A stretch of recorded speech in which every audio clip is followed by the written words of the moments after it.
હવે દશેરાના દિવસે રાવણના પુતળાને આગ ચાંપવાનું બંધ કરો.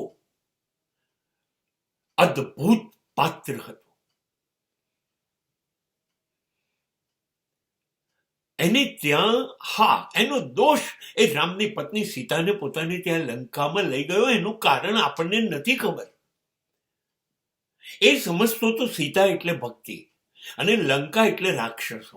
રાક્ષસો ભક્તિ કરતા શીખે અને માટે 10 માથાનો રાવણ સમગ્ર વિશ્વ હારી ગયું, દેવતાઓ હારી ગયા.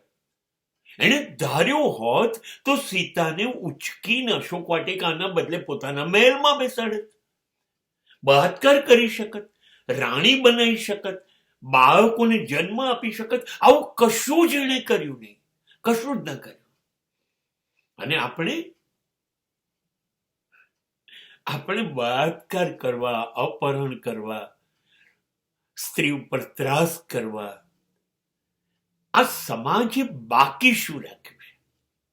હવે તો કેવું શીખ્યા છે, બળાત્કાર તો કરવાનો, એ અમારો હક છે.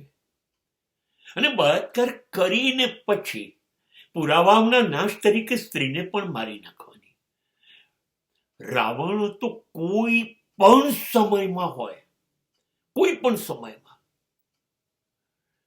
પણ એ યાદ રાખજો, તમને મારી નાખવા માટે તો રામ પણ જન્મ નહીં લે.